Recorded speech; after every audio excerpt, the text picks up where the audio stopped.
Bueno, buenos días a todos y a todas, muchas gracias por venir.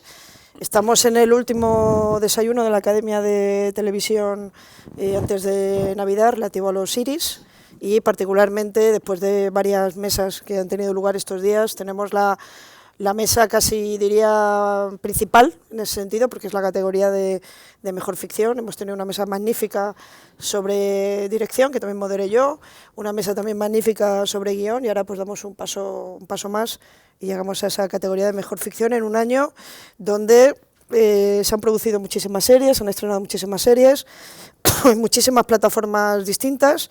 Incluso ha sido un año donde ha vuelto las series de ficción a tener también cierto relumbrón en la televisión en abierto, tener otra vez una presencia significativa, y creo que esta mesa también refleja un poco eso, ¿no? Este modelo un poco en transformación en el que estamos.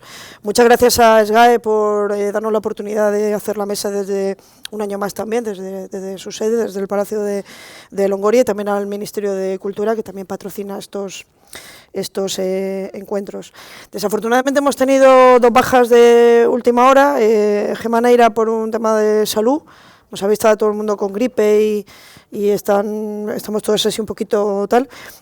No puede estar con nosotros, por eso en este sentido la favorita 1922 no puede tener representación, pero le mandamos un abrazo grande y también el reconocimiento al estupendo trabajo que ha hecho Bambú Producciones en esta serie, emitida por Telecinco, y también ahora en el catálogo de Netflix. Luego hablaremos sobre la vida de las series en las diferentes también plataformas, y Sofía Fábregas, por un tema familiar, tampoco nos puede acompañar, pero en este caso sí que está con nosotros Javier Pascual para poder hablar de la experiencia de Disney Plus o Hulu o Plus, perdón.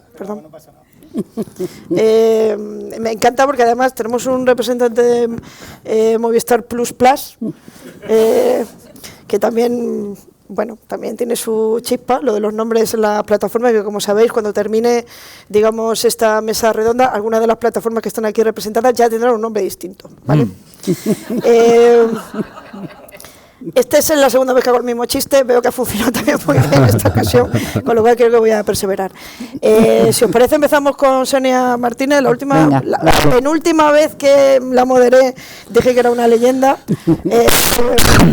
Aquí me han puesto en la ficha que es una figura clave, pero digamos que es una persona que, digamos, que ha liderado la transformación creativa, eso sí se puede decir, que es una persona clave para entender la transformación creativa de la ficción realizada en España. Todo el trabajo que realizó primero en Mediaset, luego durante mucho tiempo en Antena 3 como como responsable de ficción, y ahora también desde Buen Día Estudios. Y ella viene para hablarnos de la experiencia de Ángela, que está nominada como Mejor Ficción. Y me gustaría saber un poco, porque es verdad que sobre todo A3 Media, A3 Player, ha trabajado mucho las adaptaciones en los últimos años, ¿no? Parece que se han especializado mucho, y también Buen Día Estudios en las adaptaciones, tanto de obras literarias, ahora también estás en un proceso de trabajo también de una nueva adaptación literaria, como también series internacionales. En este sentido, el Layar había sido un gran éxito internacional de la ficción británica. Había estado en muchísimos países. Se hace esta versión española, Ángela, que además aborda un tema bastante relevante, como es el de la violencia de género. En mi opinión, de una manera magnífica. Luego comentaremos un poco alguna cosa más sobre la serie, pero ¿cómo abordáis un poco este proceso de adaptación de esta serie para llevarla a nuestra realidad, para hacerla una serie española en ese sentido, y cómo es ese proceso creativo, ¿no? Que os lleva y ponéis en marcha con este proyecto, con Ángela? Bueno, lo primero que hay que decir que esto en el caso de Ángela en concreto es un encargo de A3 Media, basado en la serie inglesa de All3 Media, Angela Black.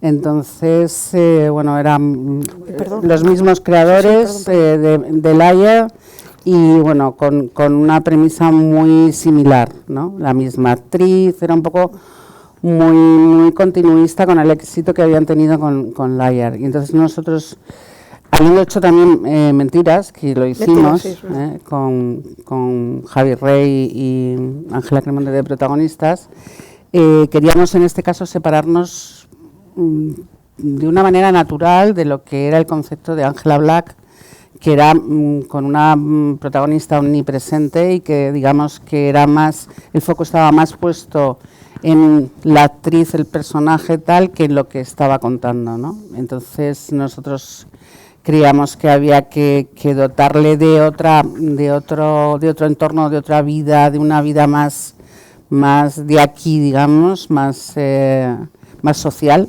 con más relaciones sociales, con interpelaciones de amigos alrededor para que ella tuviera la manera de tener cómplices y que el espectador se sintiera también cómplice de todo lo que le estaba pasando, ¿no? Entonces, que de alguna manera en esa situación tan brutal y tan anormal, la gente, una de las cosas que más nos ha llegado es que se siente brutalmente identificada. O sea, hay mucha gente que nos ha escrito para decirnos, joder, es que estoy viendo en el papel de Verónica a mi madre. Esa ha sido mi infancia, ¿no? Entonces, eso era lo que queríamos de alguna manera hacer, ¿no? Traerlo aquí, olvidarnos más de quiénes eran los señores que había detrás y señoras que había detrás de los personajes y en ese sentido hacerlo muy más local emocionalmente hablando, ¿no? Pero en ese sentido tengo la sensación que respecto a la versión británica, que se mantiene muy dentro del thriller, y un thriller además muy complejo, además con mucho giro, sí, bueno. Hay un punto en Ángela donde verdaderamente se convierte más en un melodrama, ¿no? ¿Eso es una decisión que tomáis en ese proceso como parte de hacerla una serie menos fría quizá en relación a la británica? Claro, al final nosotros nos imponía más el hecho de que estábamos abordando una temática como los malos tratos que el hecho de si realmente, yo no sé si voy a hacer un spoiler grandísimo, si realmente el marido le ha hecho pasar por loca o no, ¿no? Que es un poco todo si ese señor estaba muerto o no, o si todo era mentira. Lo más importante era abordar el tema de los malos tratos de una manera muy emocionalmente respetuosa, ¿no? Entonces, creo que en ese sentido lo conseguimos, ¿no? Que quedasen, las capas están muy diferenciadas, ¿no? Y era importante. Luego volvemos a Ángela, ya un poco más el trabajo de adaptación, pero también es verdad que hay una temática, sobre todo en este lado, en relación a la violencia, ¿vale? Se os ha quedado este lado un poco más de la violencia y este va con otra cosa un poco distinta, ¿no? Pero en este caso Tony Carrizosa, de Sábado Producciones, que viene a hablarnos de Dos tumbas, que es una producción de Netflix, que ha sido también un gran éxito internacional. En este caso, hemos tenido presencia también de la serie, tanto en la mesa de dirección como en la mesa de guión, y sí que nos podías contar un poco cómo afrontáis un poco también este inicio de proyecto, cuál es el punto de origen del proyecto, cuando llega Quique Maillo, cuál es la vinculación también de los creadores anteriormente conocidos como Carmen Mola, pero que en este caso no firma, no es una serie de Carmen Mola, no está firmado con el seudónimo de Carmen Mola, pero sí está ese mismo sustrato, ¿no?, de creadores ahí. Si me tengo que ir al germen de la serie, seguramente tiene que ver con algo personal. En un momento de mi infancia tengo un tengo un episodio de bullying y voy muy rápido con esto, pero básicamente al enterarse en casa yo pienso que la persona que va a tomar las riendas de eso es mi padre. Y para mi sorpresa no fue así, fue mi madre, que reaccionó de una manera que no me esperaba, no se esperaba nadie. Al salir del cole cogió a ese chico más mayor que se metía conmigo y lo amenazó y y básicamente nunca más se volvió a meter conmigo. Esto es una anécdota, pero se me quedó siempre la idea en la cabeza de que, después de muchas películas que vi más adelante, de que habían demasiadas películas que trataban el tema de quizá la venganza o la defensa de tus seres queridos, siempre con roles masculinos. Más tarde, en el Festival de Sitges, vi una película maravillosa de Pan Chang-wook, Sympathy for Lady Vengeance, no sé si la recordáis. Hay una escena final brutal en la cual los padres de todos esos niños que han sido asesinados los convocan en un lugar, les ponen las imágenes y luego les dicen: el maltratador está allí, podéis entrar, tenéis una serie de utensilios y podéis hacer con él lo que queráis. Este es el final de la peli, es espectacular. Y lo que ocurre en la película es que los padres van pasando, ves a padres fornidos, ves no sé qué, pero realmente nadie es capaz de cargarse a ese tipo, a sangre fría allí. Y el cierre de esta escena es que hay una abuelita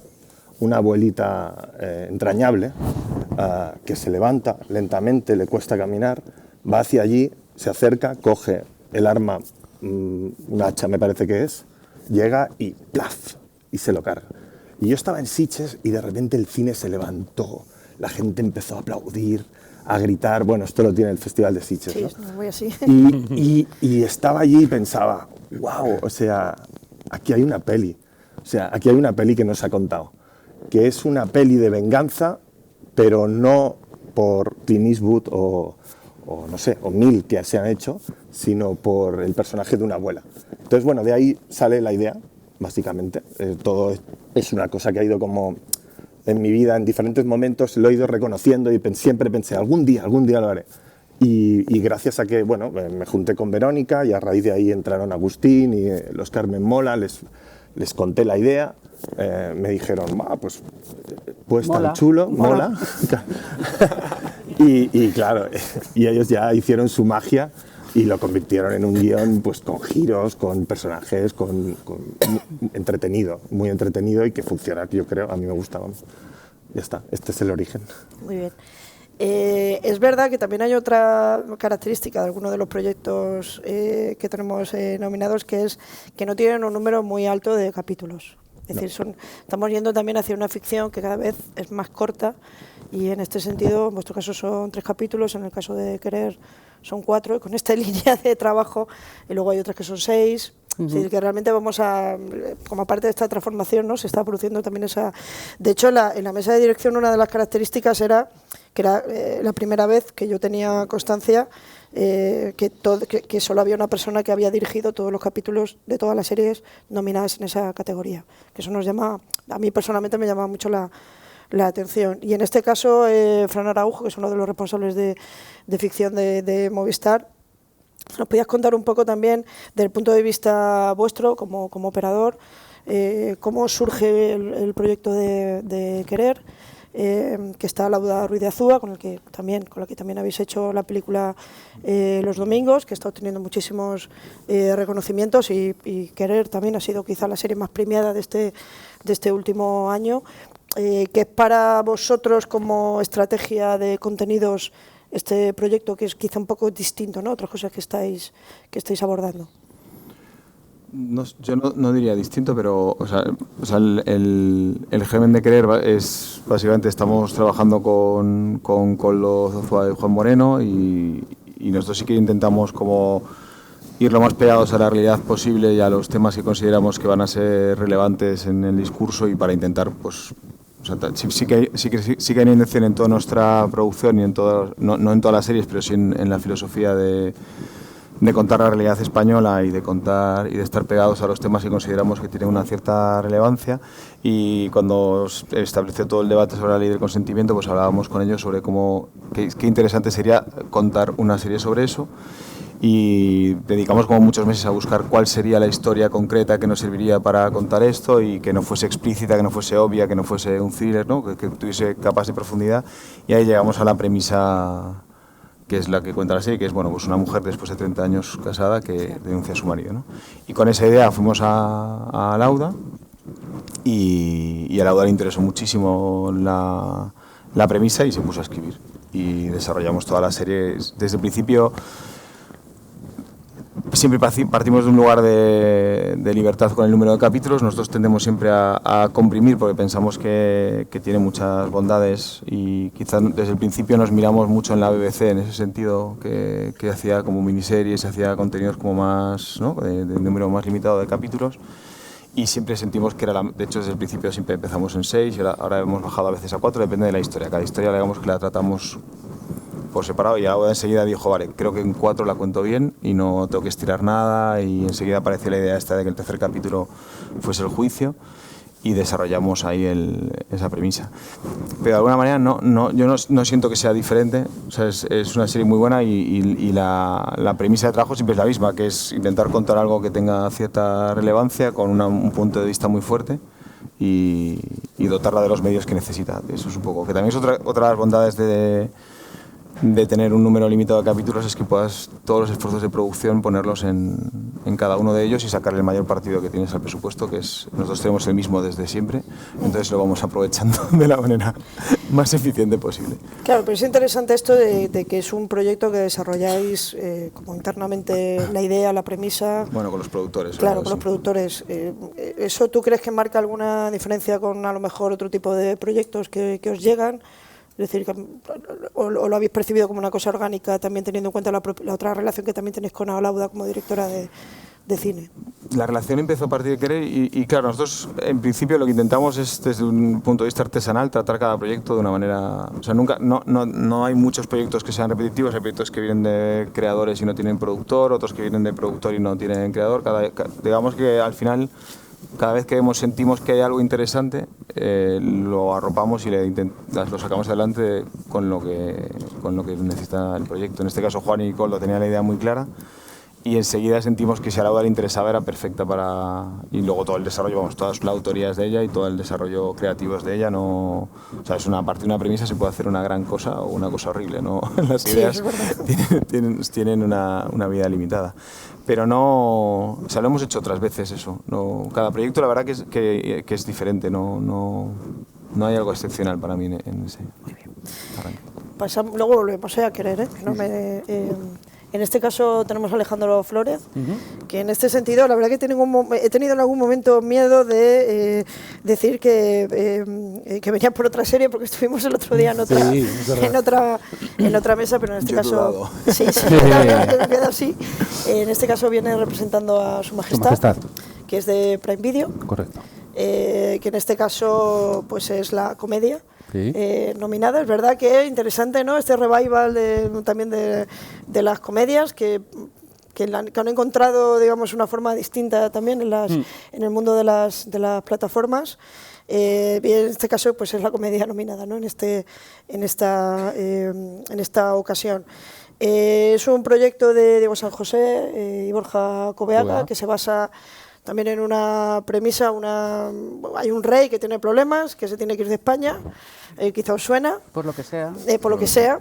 Y en este caso pues tiene que tomar las riendas pues la princesa, que es hija única, no hay nadie más, y ella por lo que quiere salir por la noche, pues es como si en lugar de, digamos, de tener el rey Felipe, pues hubieran tenido que nombrar a Froilán. Básicamente es un poco la premisa, con una estupendísima además Ana Castillo. Pero es verdad que claro, cuando ves la serie, es una serie primero que tiene muy mala leche, lo tengo que decir, y que llega bastante lejos en su manera también en la que retrata la propia sociedad española, los funcionamientos de los mecanismos de poder, etcétera, etcétera, ¿no? ¿Cómo manejáis esos límites, ¿no? Un poco Pues mira, nos sorprende... ¿O no hay límites? Nos sorprende gratamente que no hayan venido señores con coches con lunas tintadas a visitarnos ni nada de eso. Ha pasado, fíjate, el otro día que estaba aquí José Antonio por la parte de guión, él escribió el episodio 4, el famoso episodio de los jueces, y bueno, no ha habido muchas consecuencias, pero sí que es verdad que es que casi te podría decir que nuestro rey se tenía que ir de España antes de que se fuera el que se fue, porque una de las peleas constantes que tenían Borja y Diego a la hora de escribir Su Majestad era la realidad que te supera, ¿no? O sea, reescribir para que no quedar por debajo, ¿no?, de la realidad. Ellos siempre pretendían parecerse a todas las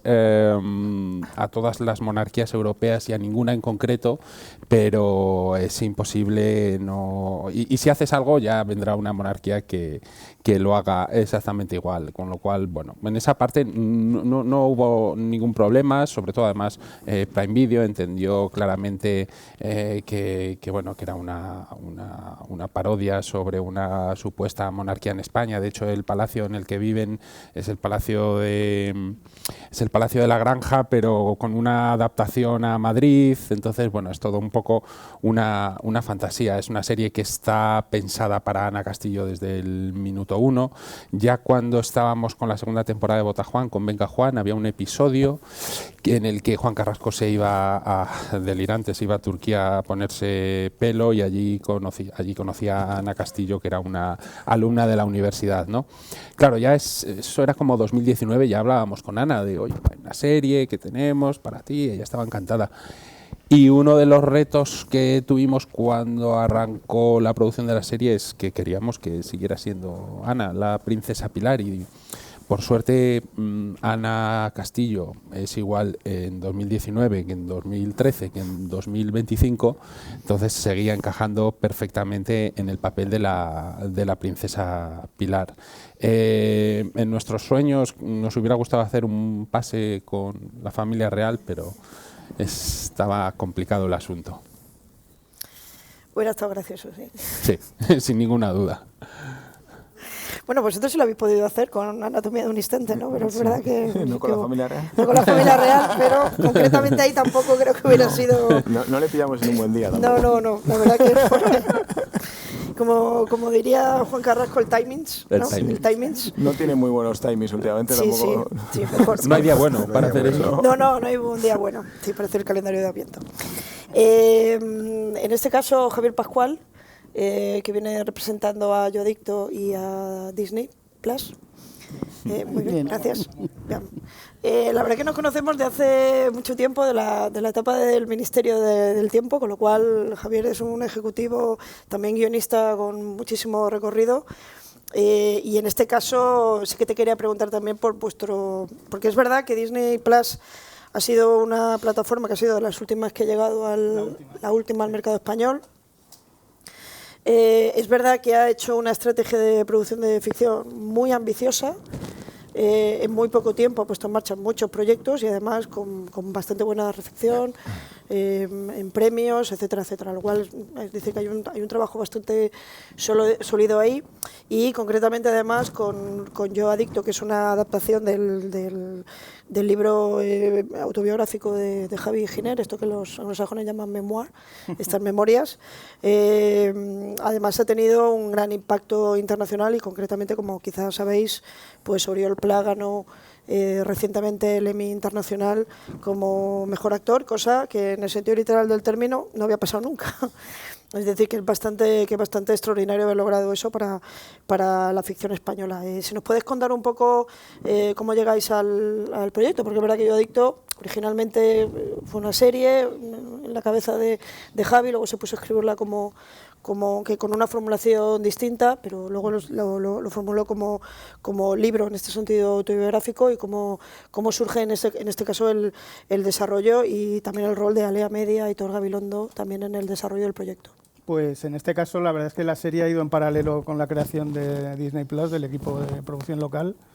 Cuando va a hacer ahora 5 años que aterrizó Sofía y al cabo de poco tiempo Alejandra Rostigui y yo, pues empezábamos de cero y buscamos productores, creadores que nos ofreciesen su material, y una de las reuniones que hubo fue con Aitor Gabilondo, nos comentó bastantes proyectos, elegimos uno que al final por vicisitudes no se hizo, pero Yo Adicto a Sofía desde el principio pues le llamó la atención porque era una historia increíble y encajaba muy bien en todos los checks que queríamos empezar a desarrollar la ficción, ¿no? En el sentido de historias relevantes, también adultas, ¿no? Que era algo que a los productores al principio les volaba un poco la cabeza de cómo Disney queríamos hacer este tipo de historias más arriesgadas.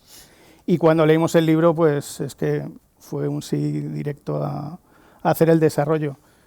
Y bueno, aunque se estrenó hace ya más de un año, pues sí que ha sido un proyecto que ha llevado su tiempo a la hora de desarrollar, porque no solo por ser consecuentes con la historia, sino porque la persona a la que le había pasado todo eso era la que iba a dirigir, a escribir, a ser el showrunner, ¿no? Entonces la figura de editor en eso también nos ayudó mucho, ¿no? De dar a alguien sólido de la industria con un bagaje increíble como guionista y productor ejecutivo, y de la mano pues fuimos desarrollando. Ya te digo que no fue fácil, si quieres luego entramos más al detalle, de encontrar el equilibrio del espíritu de la novela se mantuviese, pero darle una estructura de ficción, ¿no? que todavía no tenía ese libro. Pero en su momento, cuando se anunció el proyecto, era como Yo Adicto, la nueva serie de Disney. Era como... Sí, fue un poco... Internamente hubo que venderlo, pero bueno, para eso Sofía es la mejor, así que al final la gente, en cuanto empezó a leer los guiones y ver los episodios, pues todo el mundo que tenía alguna duda de lo extremo que a lo mejor era la serie, pues se enamoró de la historia y del periplo de Javi, ¿no? Durante todos esos años. ¿Tenéis la sensación, y aquí ya empezamos a hablar un poco más de manera, un poco ya sin necesariamente orden, pero porque es verdad que es como una característica, ¿no? Son series relevantes, son series que están hablando de temas muy, muy candentes de actualidad, particularmente estos tres de violencia hacia las mujeres de diferentes modalidades, pero es verdad que la violencia sexual está muy presente en un momento además donde es un gran tema de discusión, como aquí Fran lo ha explicado también muy bien todo ese debate. Tenéis la sensación, y no hablo ya de Familia Real, Adicciones, es decir, que son series que están muy imbricadas en la realidad social de diferentes maneras, aunque sea desde el punto de vista de la sátira o desde el punto de vista más personal, ¿no? En el caso de Yo Adicto, es verdad que tiene ese punto también de drama íntimo, ¿no? que es muy relevante, pero porque es verdad que a veces se dice, bueno, es que las series españolas con esto de las plataformas no pueden hablar de determinados temas porque lo tiene que entender una chica de Wisconsin, este tipo de cosas, pero yo tengo la sensación de que es un poco al revés, ¿no? Que parece que ahora la ficción está trabajando determinados temas de una manera, en mi opinión también bastante valiente, ¿no? No sé si compartís eso también pensando un poco en vuestra propia experiencia. Sonia. Soy yo. Sí. Por admiración. Por admiración. No, a ver, yo creo que la señora de Wisconsin es la que antes era la señora de Cuenca, ¿no? Entonces, el paradigma, el entorno ha cambiado, pero al final lo que hacemos sigue siendo lo mismo, ¿no? Que es intentar captar al mayor público posible.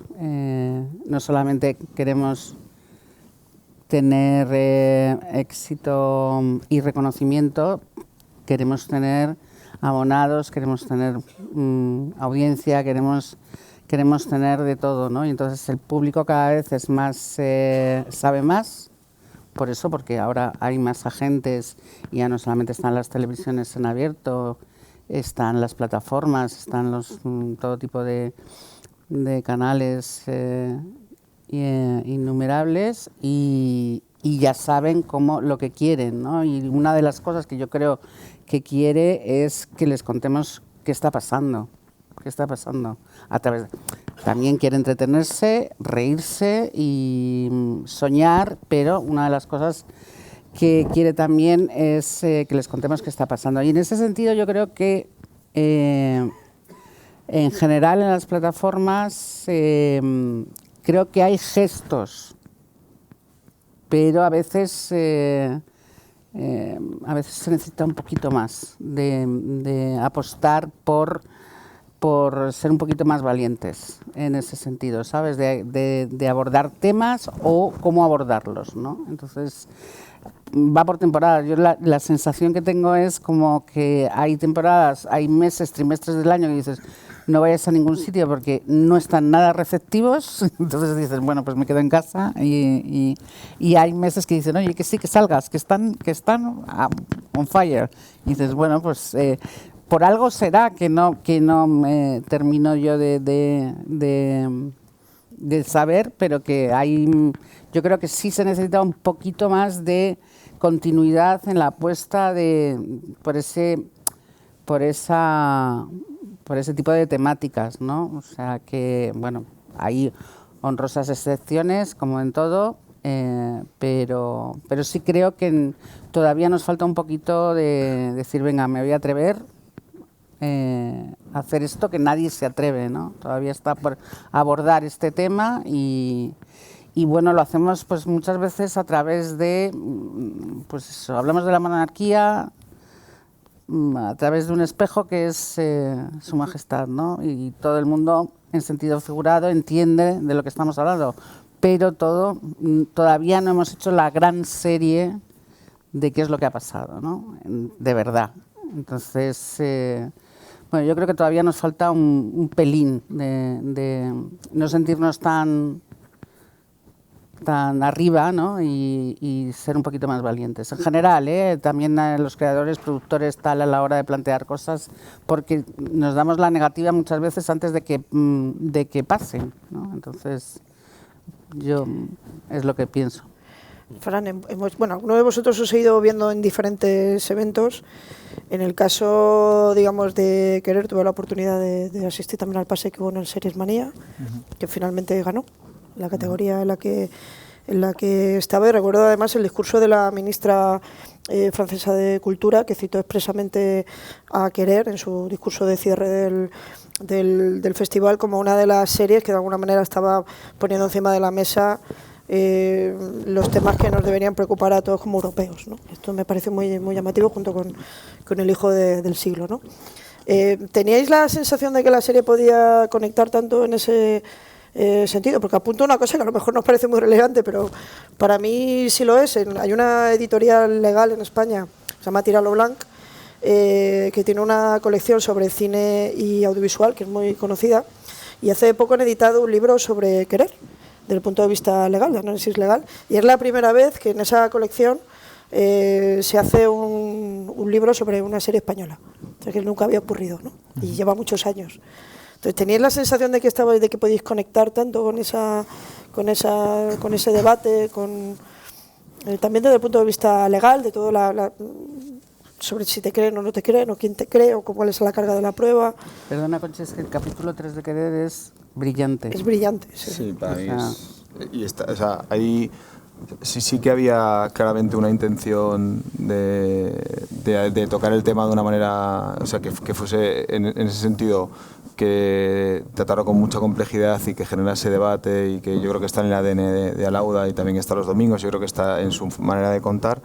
Entonces, en ese sentido sí que había una intención de estar en el debate, y lo que es una sorpresa es la conexión brutal internacional. De hecho, nosotros cada semana nos llaman para hacer un remake de Querer en algún país. O sea, no sé cuántos llevamos, pero están en marcha un montón de peticiones para hacer remakes.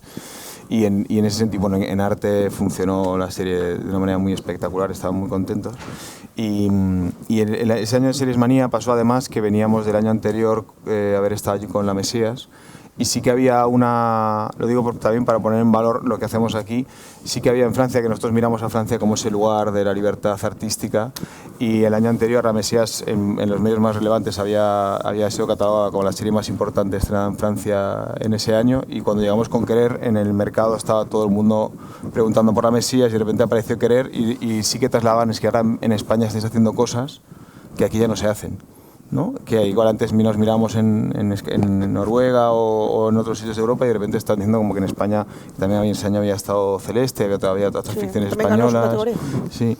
Y como que valoraban mucho la libertad que ellos ahora mismo no sentían que estaban teniendo ellos como productores, o como digo, como contrapeso a lo que decía Sonia, que yo creo que es cierto. Sí que creo que hemos madurado mucho y hemos avanzado mucho en arriesgarse.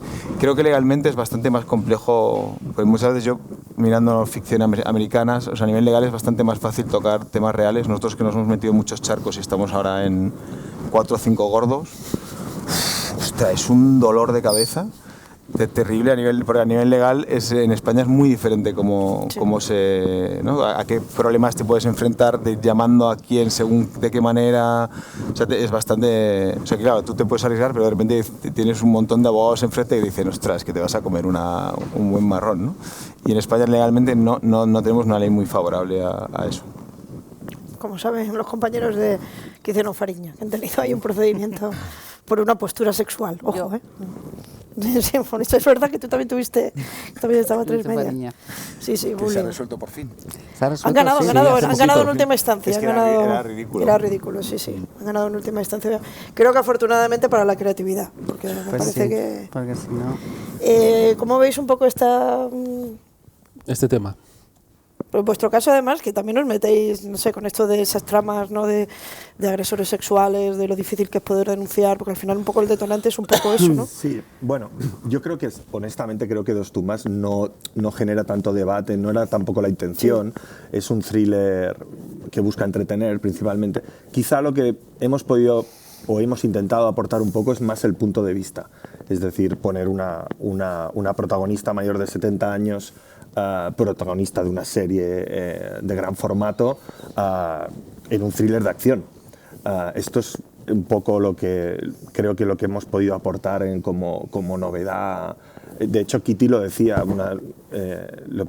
enseguida nos dijo, llevo más de 50 años y nunca me han ofrecido un papel protagonista de una serie. Es la primera vez que voy a hacer una serie de protagonista y quizá eso ha sido un poco, tener reflejo de personas pues ya mayores de 60 años, mujeres, protagonistas, y sobre todo de un género así, de un thriller de acción, que es de entretenimiento, que es lo que es la serie. A nivel de debate, por supuesto, está la violencia de género, pero digamos que sobre todo es un detonante, es un MacGuffin para el thriller. No profundizamos. Tuvimos el debate sobre si entrábamos ahí más o no entrábamos. La verdad, nosotros decidimos en ese momento no hacerlo, porque buscábamos hacer sobre todo algo con otro tono. Está claro que, por ejemplo, una serie como Querer, pues a ese nivel profundiza mucho más, genera mucho más debate y es una serie estupenda y maravillosa, pero son diferentes formatos. Pero qué maravilla que sea Netflix y que Kitty ha llegado a todo el mundo. Sí. Eso está muy bien. A mí lo que siento es que muchas veces no aprendemos. O sea, es como que deberíamos aprender que no pasa nada por poner una persona de esa edad liderando un thriller y luego dentro de 2 años alguien presentará una serie y dirán, hostia, es que esto no va a funcionar, ¿no? Yo tengo la sensación que todo el rato, ¿no? Cada vez que arriesgas con algo y funciona, deberías tener un aprendizaje que enseguida la industria olvida. Yo tengo que decir que Kitty era la cara con la que se escribió el guión. Desde el principio, bueno, hubo también debate al final, como todo, pero me alegro un montón de que lo haya hecho. Yo creo que lo hace estupendamente. Lo hace magníficamente, sí. Y aparte se lo merece, que también hay que decirlo. Es un logro increíble, me parece. Y estás con ella desde el minuto 1. O sea, que te lleva. Yo creo que sí. Esto quería llevarlo también a la comedia, porque es verdad que la comedia como que hay un cierto margen, ¿no? Incluso la propia defensa legal de la comedia es mayor, porque claro... Sí, la parodia. Es claro, pero depende, ¿no? Porque como te cae un juez de los de la serie propiamente dicha, como de hecho tienen una broma de... No, ese rapero... Eso sí que es ficción, no hay nada real en ese... No hay nada, son los jueces diciendo, yo a ese le he puesto 3 años o le he puesto 5, inventándose... Bueno, esto es... No sé dónde lo han sacado. No sé dónde lo han sacado. Pero es verdad que la serie sí que, incluso para lo que es el estándar de la comedia... Es heavy, ¿eh? Mira, yo ahí estoy un poco como lo que decía Sonia, o sea, se ha caminado pero falta camino, o sea, nos estamos asomando. Acordaos hace 20 años cuando decías, oye, ¿por qué no salen noticias malas de la Casa Real? No, es que los periodistas hay un pacto y no se cuenta, cuando sabías que fuera de España sí que salían cosas sobre pues es evidente que hemos evolucionado y hemos avanzado y se puede hacer una serie sobre la monarquía, una supuesta, pero hemos hecho una serie sobre una supuesta monarquía. O se ha hecho una serie, como el caso de Movistar, sobre monarquía real, pero en otro tiempo, ¿no? Es un poco como que nos vamos acercando, pero es cierto, falta el paso de contar qué es lo que pasa, a mí me llama la atención el caso, por ejemplo, de la serie británica la de las oficinas postales. claro, que te estaba contando algo que estaba pasando en ese momento, ¿no? Y yo creo que ese es un paso que aquí no lo hemos dado todavía. En el caso de Su Majestad, pues muchas veces es más lo que nuestra cabeza nos lleva a imaginar que podría pasar por hacer una serie así, que lo que realmente luego ocurre. Que es verdad que muchas veces cuando nos atrevemos, bien sean productores, bien sean plataformas o cadenas, una vez que nos hemos atrevido, pues dices, pues es que no ha pasado nada. Yo Adicto es un retrato muy crudo de algo que ocurre y que, bueno, que también es un paso, ¿no? Atreverse a contarlo con cierta crudeza.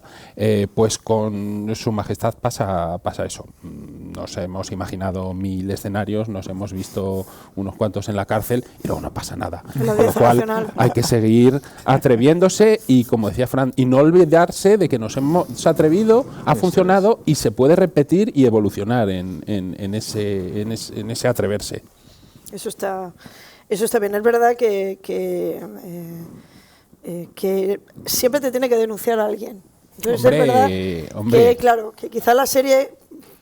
Imagínate que la familia real no se hubiera denunciado, pues hubiera estado muy bien. Bueno, yo no creo que hubiera... pero es verdad que hay cosas que sorprenden. Lo que pasa que, bueno, sabéis que normalmente los políticos, no sé qué, esto le interesa muchísimo a los informativos, la ficción, como que la registran menos. Y eso me parece, en mi opinión, un error, porque creo que los mensajes súper potentes que se pueden lanzar a través de la ficción pues son también muy, muy destacados, ¿no? Y a veces no se presta atención. En el caso de Yo Adicto, Javier, una de las cosas que me llama la atención, y nos puedes contar un poco más sobre ese proceso de adaptación que nos comentabas también, es para mí la valentía de tener un protagonista que realmente al principio de la serie cae tan mal. Porque claro, en la novela, como estamos dentro del universo de Javi Giner, de sus pensamientos, de la manera en la que él también va contando, claro que toma elementos, ¿no? Y también todas vuestras series además tienen internamente un capítulo, ¿no? Que no necesariamente es el primero, que es donde entra, digamos, donde verdaderamente todo destaca, ¿no? Pero en el caso de la serie, claro, desde fuera, por mucho que Oriol Pla, que es un extraordinario actor, etcétera, etcétera, pero hay un punto en el que yo veía y decía, joder, es que no, o sea, me cuesta creer, digamos, que Javi Giner fuera tan, hasta mala persona, ¿no? Como se le muestra, ¿no? Y rompiera tantos límites, ¿no? ¿Os preocupaba que como parte de contar el viaje al principio fuera complicado, ¿no? Empatizar con el personaje del Javier Giner de ficción, precisamente por eso?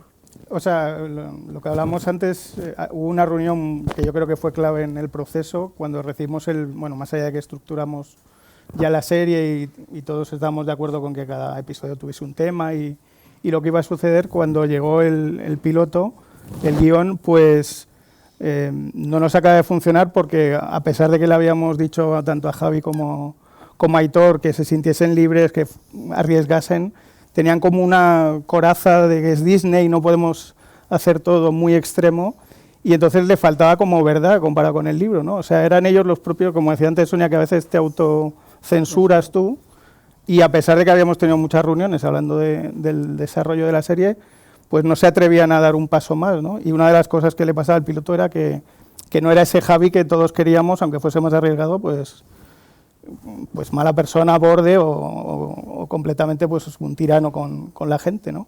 Por ejemplo, todo lo que pasa con el becario estaba más lavado, ¿sabes? No, y entonces Sofía pues les comentó de que tenían que volar libres, que había que arriesgar más y fue para ellos como una liberación, ¿no? A la hora de enfocar no solo el piloto, sino el resto de la temporada. Por ir avanzando, me gustaría dejar un poquito también de preguntas, pero ¿cómo veis el momento actual de la ficción? A mí me gusta mucho esta mesa, o este formato de mesa, porque es verdad que normalmente se suelen combinar perfiles distintos, algunos más de creación, otros más de desarrollo editorial, es decir, los que al final ponéis en marcha los proyectos, los cuidáis, los mimáis. Que es verdad que es una profesión que se conoce menos, ¿vale? Que la de guionista, pues oye, muchísimos manuales, entrevistas, yo he hecho también cosas, pero es verdad que la parte esta de desarrollo me parece que es mucho y de creación editorial me parece muy complicado, ¿no? Porque es muy difícil, ¿no? Elegir qué se elige, cómo se pone en marcha. Pero todo eso parte también de un momento muy particular para la industria española, y es esta combinación entre múltiples operadores. Hay series que se hacen para plataformas propias que luego tienen emisión en abierto, como fue el caso de Ángela, además con estupendos resultados. Por eso quería poner en valor también eso de que no es únicamente la afición de las plataformas, contenidos que van circulando, pero también un sistema mucho más flexible de producción, y también también un rompimiento de los estándares, ¿no? Que ahora hay series muy caras, hay series muy baratas.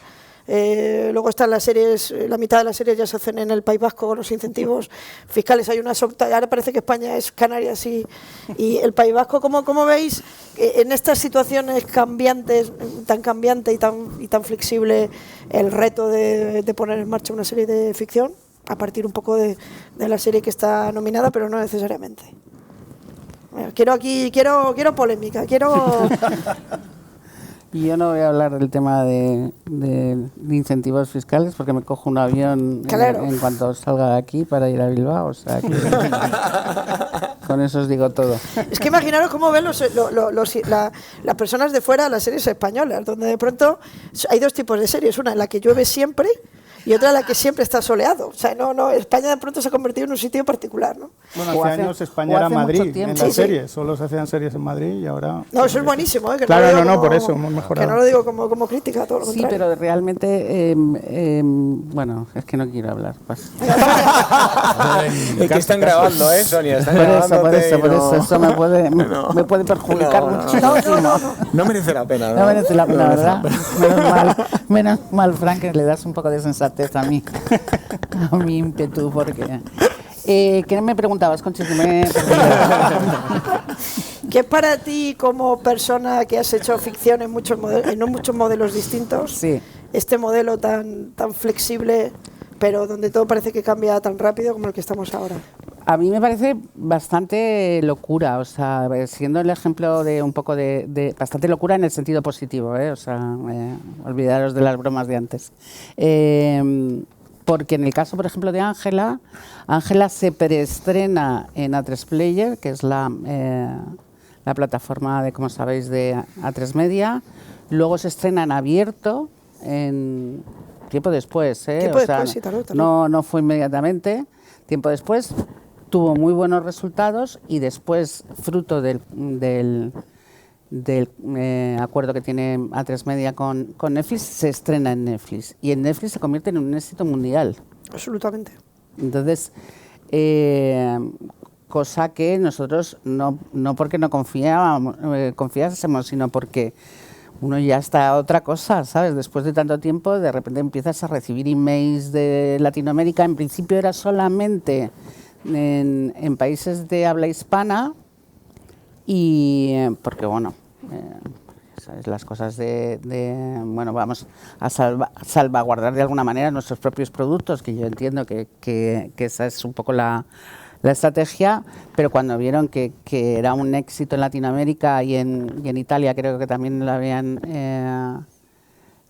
puesto, la pasaron al resto del mundo, y ya fue cuando realmente pegó un pelotazo fuerte. Entonces, esa dinámica, claro, es absolutamente nueva para nosotros, para los productores, que de repente tienes que esperar a que pasen 3 o 4 años para ver los resultados de la vida de la serie, ¿no? Y dices, ostras, es que... Bueno, pues a lo mejor la vida o lo que he hecho o lo que hemos hecho es que está más vivo que antes, que era como, venga, vamos a sacar producto, sino que la vida de las series, dependiendo yo creo, de los temas que trates, tienen más o menor vida. Entonces eso me parece que es un aliciente para los productores, desde luego, y para las cadenas y plataformas, entiendo que también, porque es una manera de hacer negocio, obviamente, y sacar réditos de los productos. Entonces yo creo que es una época en ese sentido ilusionante, más allá de los incentivos fiscales. Yo creo que a mí me gustó mucho más Ángela que Ángela Black. Es que Ángela Black no existe, Claro. Conchi, en el mundo. Sí, pero... Pues que ya no existe, o sea, nadie dice la serie basada en la serie inglesa Ángela Black. Porque lleva... Es verdad que en Mentiras sí que es un proceso de adaptación, que lo has comentado antes, más... no sé si respetuoso, pero... Sí, más pero pegado. Sí, pero más sí pegado que toma... Aquí yo creo que hay un momento donde la serie... hay un momento en el primer capítulo donde ya sabes que esto va hacia otro sitio. Sobre todo por la profundidad del drama personal, que tarda mucho en... Aquí está desde el primer momento, sí. La intimidad, el punto de vista de ella, y lo otro es casi también un puzzle. Es verdad que ellos se habían acostumbrado a hacer este tipo de puzzles. Y en ese sentido me parece que es una serie que tiene, de verdad, os lo recomiendo que la veáis, porque todas las series, pero a mí me sorprendió mucho precisamente por la comparación con el anterior. Pero hay que decir que nos podemos mirar a las series británicas, que siempre nos habían dado como mucha... O sea, porque yo tengo claro que en España se hacen muchísimo mejores series que en Francia.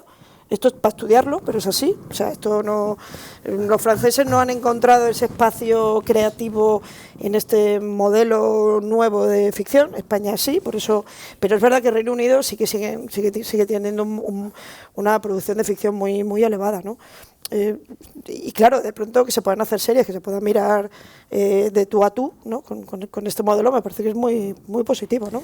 Y en ese sentido en este caso hay que darle las gracias a All3 Media, que son los productores, que son absolutamente, tú les dices, mira, yo voy a hacer esto y esto y esto y esto, y tú sabes mejor que nadie cuál es tu terreno, haz lo que consideres. O sea, que en ese sentido son listos, ¿no? No dicen, mira, no, yo quiero que... No puedo tener a una señora delante de un ordenador capítulo tras capítulo. Aquí no sé si en Inglaterra, pero aquí no. ¿Sabes? Investigando a ver cómo no. Hay que darle a todo eso una profundidad y darle vida, ¿no? Entonces, ellos son grandes compañeros de viaje en ese sentido. ¿Cómo habéis visto el resto, ¿no? este cambio? A nosotros nos vendría muy bien que empezara a haber incentivos fiscales por rodar en edificios de patrimonio nacional, pero de momento es todo lo contrario, cuesta una pasta rodar ahí, pero sí que es verdad que lo de los incentivos nos ha llevado también a hacer auténticas piruetas en rodajes, que bueno, pues también es una evolución en la forma de crear. Mediapro hizo la serie de Head, la primera temporada en Canarias, y estaba ambientada en una estación en la Antártida, entonces todo es posible, ¿no? Que se animen otras regiones. Yo me temo que además es una forma de no solo de generar industria, sino de que se vean ciertas regiones de España pues en las series y en otros sitios. Sí que es cierto que el País Vasco, Navarra está también... Pero bueno, entiendo que es algo que se pueden ir animando más regiones y ofreciendo sus ventajas a la hora de rodar allí. Sí que es cierto que rodar fuera de base, pues como pueda ser Madrid o Barcelona, o no rodar con equipos locales, pues tiene otros costes, pero bueno, está demostrado que incluso en sitios tan lejanos dentro de España como pueden ser las Islas Canarias, pues viene gente de California, con lo cual a nosotros tampoco es tan lejos. Hay que hacer una mesa dedicada solamente a eso, ya te lo digo. Yo creo que sí, y ya si hacemos otra sobre las agrupaciones de interés económico, ahí ya lo matamos. No, los matamos. No, es que es un tema apasionante, ¿eh? No, yo creo que no, me sería muy entretenido, sí. Yo no sé, o sea, en realidad sobre los incentivos nosotros hemos rodado en Barcelona. No, en general el contexto. No, yo creo que igual algo que está ocurriendo y que está en el debate ahora, o por lo menos yo me lo he encontrado, es el formato. El formato me refiero a, que lo habéis apuntado antes, a la cantidad de capítulos, a si los estrenamos todos de vez o vamos haciéndolo semana a semana. O sea, esto es lo que creo que... por lo menos a nosotros, lo que de los mensajes buenos que hemos recibido en redes, te diría que el 80% es qué corta que es, qué bien. Entonces eso nos ha llevado a un dato muy bueno, que es que ha tenido un engagement o sea, Muy fuerte. de más del 80%, más del 80% de la gente que empezó la acabó, que sin duda tiene que ver también con un formato tan corto. Es decir, al final creo que eso ha funcionado y creo que también tiene que ver con los hábitos actuales de la capacidad de atención, de espera y todos estos temas que están muy presentes. No digo que sea la manera, ni la única manera, pero es algo nuevo. Nosotros, por ejemplo, Dos Tumbas, cuando la iniciamos, yo visualizaba una película, no visualizaba una miniserie. Fue Agustín quien me propuso que fuera una miniserie, yo dije, ok, y se da la paradoja de que creo que si fuera una peli de 2 horas y media, la gente pensaría que es una peli larga. En cambio, una serie de 3 capítulos que dura 2 horas 45 es como, qué bien, me la voy a ver en un momento. Y es el mismo número de minutos, es solamente cómo te presento el formato. Y bueno, no sé, ahí creo que hay algo interesante sobre lo que debatir y al final es un poco... Bueno, ya está, no iba a decir nada más. Preconcebidos duraciones, ¿no? En función de a lo que nos enfrentemos.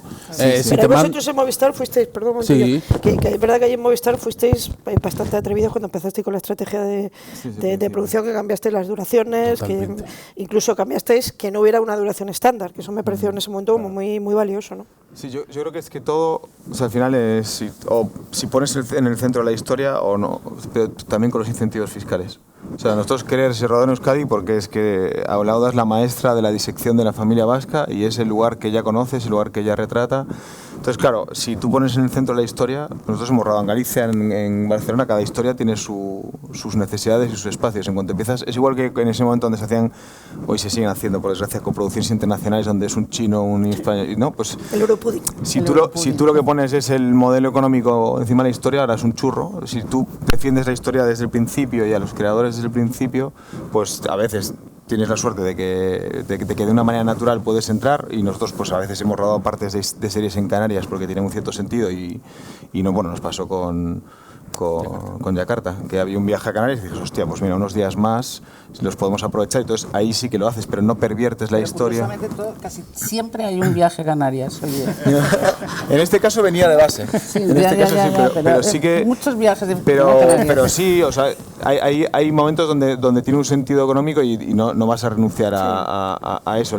Para mí el problema es cuando esa decisión está en el origen de decidir hacer algo, ¿no? Entonces yo creo que eso es la clave. Y lo que decía Tony me parece súper interesante las duraciones. O sea, yo creo que en el momento en el que todos estamos compitiendo por lo mismo, que es el tiempo de la gente, y el tiempo de la gente no ha aumentado, lo que ha aumentado es la cantidad de oferta que tienen para ver. Yo, y supongo que todos los que estamos aquí, para comprometerme con una serie a día de hoy, uno, me la tienen que recomendar 5 personas, porque si no, no la veo, no hago el esfuerzo, y 2, veo, hostia, ¿cuánto tiempo le voy a...? Por eso es tan duro hacer un piloto, porque yo en un piloto no veo si me gusta la serie, digo, hostia, ¿me voy a comprometer 6 horas con esto? Entonces, sí que creo que forma parte de lo que ha cambiado en cuanto a la relación que nosotros hemos establecido. Lo que me parece súper duro, y eso me parece una gran putada, es lo que pasa con el cine. Que realmente es tan injusto que yo me he comido 2 capítulos de mierda, una serie que no me interesaba, y de repente ese día decidí no ver una peli. Pero digo, hostia, es que una peli de 2 horas, y digo, joder, macho, he tirado 2 horas de mi vida viendo esto, cuando podía haber visto una peli. Y eso es como algo pervertido en el cerebro del espectador, yo creo, con lo de las duraciones y cómo aceptamos cosas en la televisión que se las imponemos al cine y no lo aguanta, ¿eh? Eso es verdad. Pero es que eso pasa incluso con el móvil, es decir, te mandan un audio de 5 minutos y es lo peor que puede pasar en la vida, probablemente. Puedes poner a doble velocidad. Claro, entonces ahora hay la opción. Todos conocemos a gente. Hay la opción de transcribir. De transcribir. Si no lo sabéis, os será un buen para tip, las reuniones ¿no? es interesante. No vamos a transcribir sacar el audio. Que no vamos a sacar es más rápido a por 2 que leer, ¿no? Depende, porque si es de estas personas que hacen muchas pausas, que yo las tengo, sí. Claro, al final el texto es muy cortito. Yo tengo gente que a por 2 es como yo normal. También yo hablo un poco rápido. Bueno, pero que como te quedas ahí, tal, yo transcribir, te digo, es más rápido. Bueno, no saquemos el melón de los microdramas. Con esto, tenemos unos minutitos para algunas preguntas antes de irnos a desayuno. A ver, hay uno aquí en primera fila, otro aquí. No, espera un momentito. Es que para la grabación. Para toda España. Para toda España.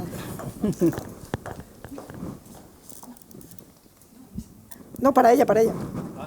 Era ella primero. Ah, vale, vale. Hola, quería preguntaros sobre la tendencia que se está viendo de unir documental a serie. Si eso os limita mucho o si digamos que un producto apoya el otro en la ficción. Pero no como docuserie, sino una ficción con un Con un documental. documental. Sí, el Superstar, Es decir, por ejemplo. Superstar con... O el Cuerpo en Eso, Llamas, ¿no? sale, Cuerpo en sale Llamas. el documental y sobre ese documental se genera una ficción o a la inversa. Entonces, eso no sé si a vosotros como a la hora de elegir contenidos, a la hora de elegir series, a la hora de programar, ¿cómo interpretáis eso? Si es bueno o si es malo. Pues hay gente que lo quiere y gente que no. O sea, hay plataformas que buscan eso. Sobre todo yo creo que tiene que ver con el tipo de historia que cuentes. Cuando cuentas una historia basada en un hecho real, pues muchas veces como espectador, una vez que has visto la ficción, te gustaría ver la historia real, quiénes son los personajes. Y también es necesario que esa historia tenga la capacidad de contarse en documental, porque si tú estás contando una historia de época ambientada en el siglo de oro, pues la capacidad de hacer un documental que acompañe es más reducida que cuando cuentas una historia como es El Cuerpo en Llamas, que está encima. Sí, nosotros ahora mismo en Disney estamos desarrollando ese formato de una historia real, tanto en ficción como en no ficción, y la idea que tenemos es que se complementen una a otra, ¿no? No contar lo mismo en los dos formatos, y lo que decía ahora Alex, ¿no? Que el espectador que haya visto la ficción y se quede con ganas de más pueda en la no ficción tener más información. A mí me pasa que muchas veces veo un proyecto y digo, hostia, esto me interesaría como documental, pero como ficción no. O sea, muchas veces que hay historia, de una manera acertada o equivocada, pero me pasa muchas veces eso. Digo, y luego creo que hay algo muy guay que pasa, que con las plataformas internacionales, que no es nuestro caso, que es de repente ver documentales que están arriba en las cosas más consumidas, que para mí eso es, yo vengo del género documental y soy fan, y para mí es una alegría ver cómo en los últimos años el género documental ha pasado a estar en el centro del deseo de la gente de ver, y creo que es guay. Y muchas veces también te pasa lo contrario, que es quiero contar esta historia y de repente te enteras que la están haciendo en documental en otra plataforma, ¿no? Que ese es un debate también más interesante, y dices, hostias. ¿Me meto en esto no? Claro, me meto en esto no, porque la van a hacer en documental. Y lo interesante es que creo que hace 10 años había una premisa que era, bueno, el documental no lo ve nadie, con lo cual si hago la ficción no pasa nada, y ha cambiado. Y es súper interesante ese elemento. Nosotros, por ejemplo, también jugamos con el concepto de podcast, que a mí me gusta mucho, y bueno, como hacer podcasts que sean material complementario. Lo hicimos con La Línea Invisible, ahora lo vamos a hacer con Anatomía, que es como muy interesante, que ya no es hacer una serie documental, pero sí hacer como un elemento añadido que desarrolla la parte informativa de la historia real que cuentas, ¿no? Que, vamos, yo al menos consumo muchísimo podcast, lo agradezco mucho. Eran los extras de los DVDs. Sí. Sí, eso es verdad. Pero bueno, que tiene su propia identidad. Y es verdad que estamos ahora en un momento también de mucha flexibilidad, ¿no? De diferentes formatos. Sí, ahora sí. Bueno, primero que todo daros las gracias, muy interesante y felicidades porque este año yo he visto una cantidad de series españolas tan buenas que creo que estamos en un momento de la ficción súper interesante. Así que nada, muchas gracias porque hay historias muy, muy potentes y muy bien hechas. Y hablando de eso, ¿no? Cuando nace un proyecto en vuestra cabeza, ¿cómo vivís la metamorfosis que tiene la serie? Porque sabemos que no es la misma que nace, que se escribe, que se rueda, ni que se edita, ¿no? Se va transformando. Entonces, ¿cómo vivís esa transformación? Pienso mucho en Dos tumbas, que el otro día también comentaban. Bueno, yo soy actriz, lo llevo un poquito a mi terreno, pero si ya tenéis actores, por ejemplo, en la cabeza o claramente qué tipo de fisicalidad y de look y de personalidad tiene, y cómo vivís esa transformación que de repente pues a lo mejor no puede el actor que tenéis en la cabeza, acaba siendo otro que no tiene nada que ver a lo mejor con lo que habíais imaginado. El otro día hablaban de Jobbik haciendo de hijo de Kitty y como que quizás al principio sorprendía, ¿no?, por la fisicalidad de Hobbit, que tiene esa presencia tan potente, y que igual se veía muy grande al lado de Kitty, pero a lo mejor eso lo hace luego más interesante. Pero bueno, en todo caso, son todo como elementos de una metamorfosis que tiene el proyecto, y que cómo vivís esa transformación, si con algo de duelo, con aceptación o con emoción, o cómo, ¿no?, se va viviendo ese día a día del crecimiento hasta que llega a las pantallas.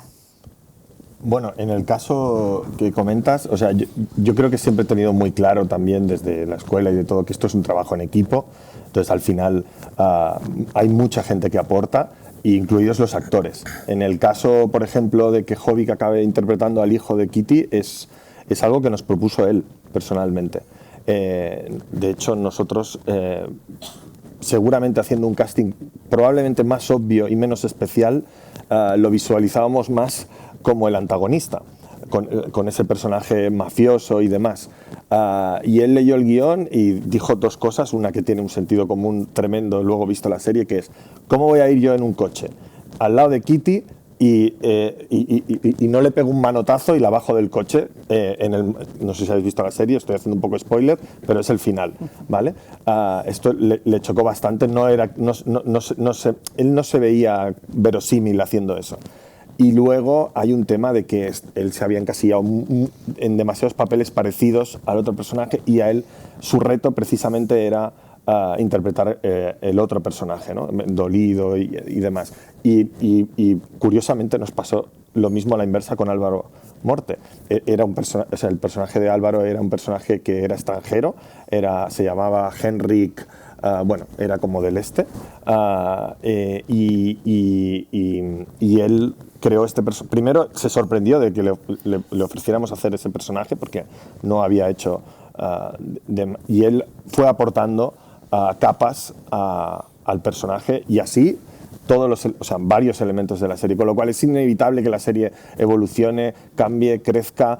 A veces hay cambios que son para mejor, a veces no lo sabes hasta que los haces, pero bueno, por lo menos creo que hay que estar abierto, porque, no sé, en el caso, ya te hablo de intuición, ¿eh? O sea, hay gente que tiene muchas ideas. La gente que tiene muchas ideas, a mí me da la sensación que dispara un poco con metralleta a veces.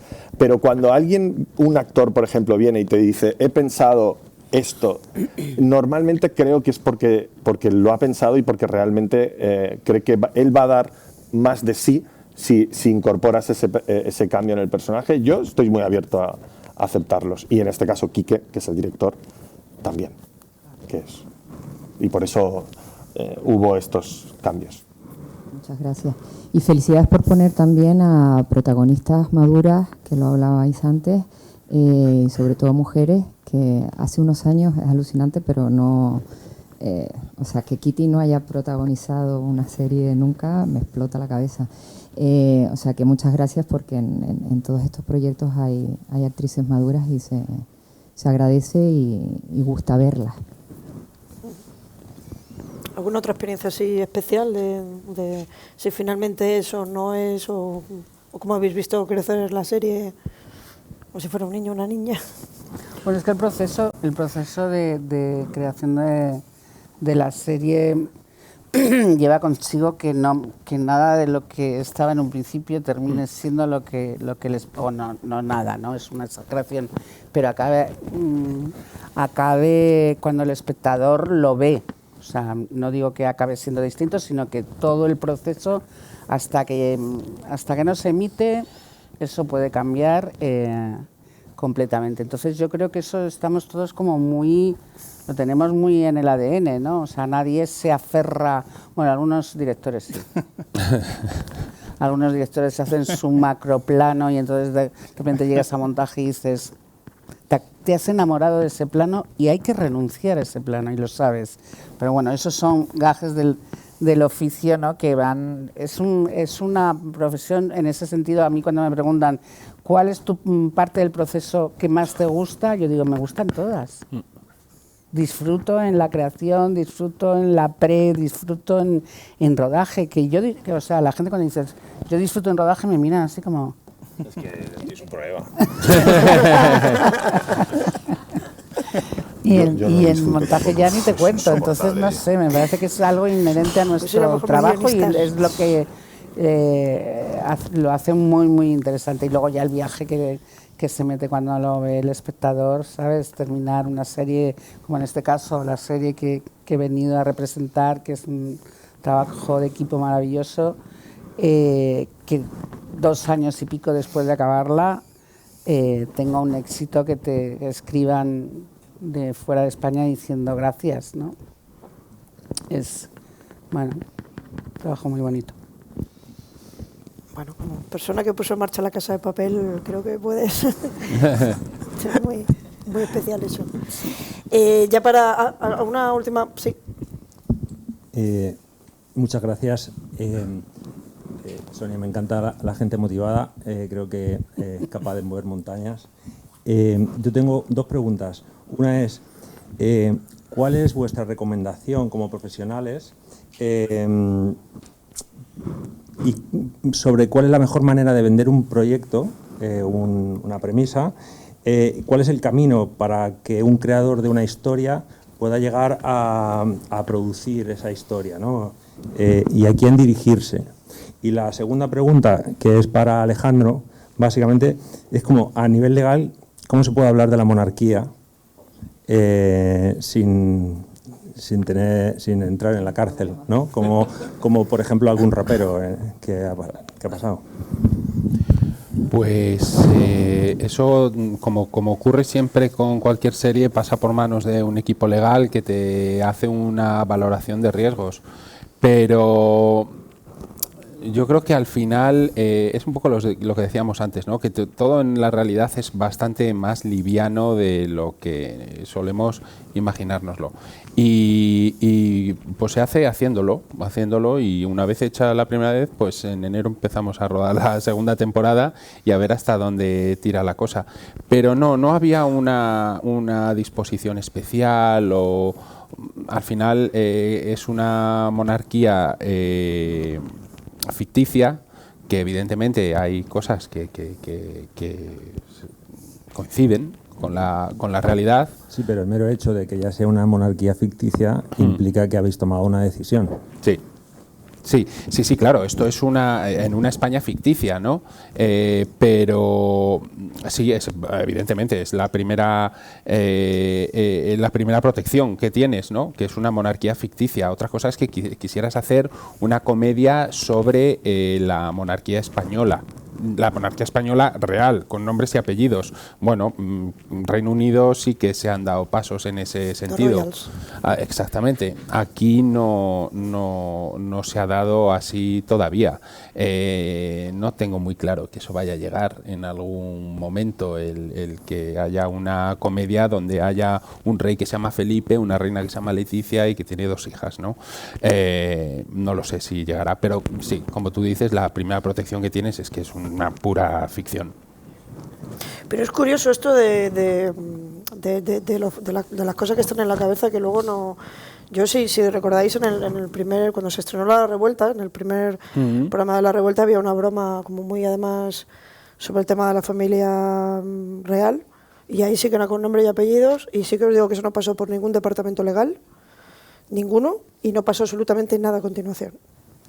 Y de hecho la broma era precisamente de que por culpa de eso pues iba a haber una pregunta parlamentaria, que por cierto nunca la hubo. O sea que con esto lo que quiero decir es que a veces, no sé, creo que el miedo, o sea, yo creo que lo que siempre hay que tener más miedo es el miedo.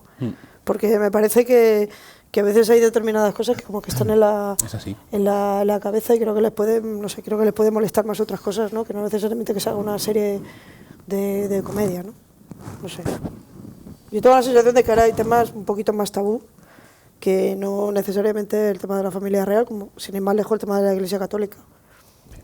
Pero también me consta que hay proyectos... Sí, ha hecho una serie documental buenísima. Sí. O sea, que yo entiendo lo de la que ganó Londas también. Yo todos los años me veo muchas cosas que están hechas desde el río. O sea, entiendo la reflexión, pero a la vez intento llevar la contraria con eso, porque yo es que todos los años veo cosas de muchísimo riesgo y de y que está tocando temas complejísimos constantemente. O sea, digo que a mí personalmente me resultaría mucho menos interesante Su Majestad sobre la familia real. No creo que los creadores en ningún momento hayan querido hacer eso ni se lo hayan planteado, y me parece como que hay veces que soslayar las cosas no es menos interesante que...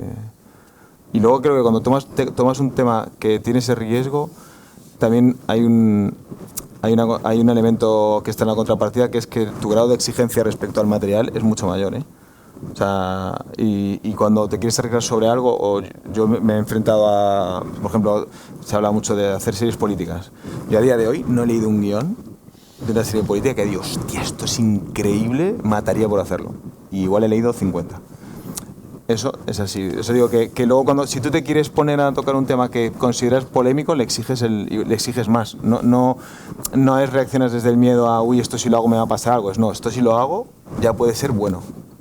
¿Sabes? Eso es interesante. Sí, es que además detrás se esconde como el rigor, tal, no sé qué, y entonces como esos temas se tienen que tratar con una mirada intensa, profunda, cuando lo que quieres es que funcione también como serie. Entonces hay que darle toda la patina que tiene un producto de ficción, o sea, ¿no? Y olvidarnos también de ser históricamente exhaustos, ¿no? Exhaustivos y exhaustos de tanto aplicar la historia. Bueno, pero si después de ver El Castillo de Disney pone Yo Adicto, yo creo que ya todo es posible. A partir de ahí, Por eso digo que Eso ya es como insuperable, no tiene... Es que digo que pues, decimos eso, pero es que está Yo Adicto, porque ahí dices, es que claro, es que, o sea, que también hay que reconocer ¿no? Que Sí, lo existe. que habría que analizar es qué temas no nos atrevemos a tocar. O sea, yo creo que la monarquía ya es que estamos tan hartos. Se me da una pereza, Sí, la verdad, que sí, ya no no parece tiene- decirlo, es que yo digo, Una me pereza. está mucho más estimulante que Se nos ha pasado la ventana de oportunidad. Sí. ¿no? Sí, de hecho nosotros en concreto nos sentamos en qué charco no nos hemos metido todavía y estamos buscando en qué charco es el siguiente que nos metemos. No es que yo la verdad que no siento estar trabajando para nada desde ese lugar. Pero fíjate, hace conservador. poco salió la noticia de que estaba preparando una película sobre Amazon. Y dices, ojo, a mí me parece súper guay que se hagan cosas sobre lo que... Las 6 horas del Ventorro. Las se 6 llama. horas del Ventorro, ¿te imaginas? Pues aunque durase 6 horas, estaría bien la película. Sí, pero es verdad que el tema legal a veces yo creo que determina, porque es lo que decís, a veces hay no es tan fácil, ¿eh? Bueno, el miedo a que un juzgado te pare una Sí, no, solución no. y la deje en el cajón es... Sí. Sí, pero Berlanga hizo cine en la dictadura. O sea, que, Sí. o sea, Se puede hacer, se puede hacer, lo que digo es que hay algo de qué es lo que te interesa, la explicitud o la hostia. Y si te interesa el golpe, no tienes por qué ser explícito. Entonces, Sí. creo que lo importante es preservar lo que quieres contar y la historia. Y no me parece lo importante lo explícito que sea, lo obvio que sea. claro. Entonces yo veo el capítulo de los jueces de Su Majestad, que me parece hiper brillante, y estoy disfrutando en mi casa como, ¿Cuál? ¿sabes? El de los jueces. Ah, Esa majestad. Y yo digo, ostras, qué guay que esto... Y no creo que en ningún momento se hayan dicho, oye, esto... Nada. Pues digo que yo como o sea, que creo que es contradictorio el pensar, todo el rato decimos, es que hay que arriesgar. Yo veo mucho riesgo todo el rato. Pero hay que saber hacerlo. Sí, o sea, claro, que claro. ese capítulo podía haber sido un desastre. Exactamente. Podría haber sido un desastre, es verdad. Pero también porque creo que tiene eso de haber... Que sea como una noche, ¿no? Que sea como, ¿no? Una noche ¿no? que se va convirtiendo en una comida con una sobremesa que se va alargando, que se acaba, que eso también es muy español. Entonces me parece, bueno, es que a pesar del título, a mí me parece que Su Majestad habla más de España y de los lobbies de poder y de una serie de cosas que no necesariamente sobre la familia. Lo dice Pilar, España ya estaba mal cuando yo llegué. Claro, sí, porque es verdad que esta especie de sí, permanente en El el que... problema no es el badminton, es España. No. El problema no es el badminton, es Esa España. frase, si eres feliz, no puedes jugar al No puedes badminton, jugar. me parece brillantísima. Ya para cerrar, no sé si os pongo en un aprieto, preguntando si me recomendáis una serie que no sea vuestra, que os haya gustado. Preferiblemente, como es una mesa de la Academia de Televisión Española, preferiblemente española, pero alguna serie que os haya gustado que no sea vuestra, que no... A mí Sí. Ena me ha gustado mucho. La recomendaría. Ena, que Ena. está en Televisión Española. Y Y me alegro mucho del éxito. Está yendo muy bien. Total, sí. Muy buena noticia. A mí Anatomía me ha gustado muchísimo. Anatomía de un instante. Yo antes de que me la quiten, Yakarta. Yo por eso lo he dicho pronto, también te lo digo, porque digo, lo va a decir alguien. ¿Tiene que ser de este año o puede ser...? Puede ser relativamente reciente. A mí Hombre, no me digas cuéntame o algo así. No, algo a mí más. me mega flipó Nos vemos en otra vida. A mí también. Pero me gustó a niveles... Pero hemos dicho de este año. No, me he preguntado si tenéis de este año, por eso he dicho... Bueno, claro, es Pero que es se puede del seguir viendo, año, así es del que año es de este año pasado, también. ¿no? A mí Sí. vamos, me pareció la mejor parece- serie del año pasado. Sí, magnífico. Sí. Pues yo iba a decir esa, pero entonces voy a levantar la mano por La Suerte. Ah, La suerte me gustó mucho también. la suerte no. La suerte de este año me gustó mucho. Sí, es diferente y se agradece mucho. Y Jaenada está espectacular. Está espectacular, sí, sí. Bueno, pues aquí para lo La que... suerte hubiese, mira, nos podíamos intercambiar, hubiese dicho la suerte. Me Sí. gusta mucho, sí. Bueno, pues como podéis ver, ya tenemos series que podrían haber estado nominadas perfectamente y no lo estuvieron por diferentes motivos, y también tenemos series que seguro van a estar nominadas, de hecho ya lo están, y de hecho ya han ganado premios, Sí. y así que bueno, estamos entre el pasado y el futuro. Y nada, pues muchísimas gracias a estos 5 magníficos profesionales que han venido a hablar de sus series y de sus proyectos, también al público, por estar y también por hacer preguntas. Es una fecha difícil porque estamos todos con cenas y desayunos y 1000 cosas, así que muchas gracias, y por supuesto también de nuevo a SGAE por acogernos, y al Ministerio de Cultura por patrocinar también este ciclo de charlas a propósito de los nominados de los Iris, que además tengo que recordar que me han dicho que la cena de nominados será el 16 de enero y la gala de los premios Iris tendrá lugar en el Teatro Real. Acordaros además que ya está el plazo abierto para votar, así que los que sois académicos y académicas es muy fácil, se entra en la plataforma, se vota bastante rápido, así que por favor no os olvidéis de votar para que finalmente pues ganen pues entre lo muy bueno que hay nominado, pues aquello que no, que se merece un poquito un premio especial, aunque ya creo que ya estar nominados este año tan complicado, ya me parece también muy difícil. Así que, por supuesto, académicos, académicas, no os olvidéis de votar, y nos vemos pronto en la gala de los premios Iris este año en el Teatro Real. Muchas gracias. Muchas gracias. Que además se emite en Movistar. Ah, sí. Bien, bien.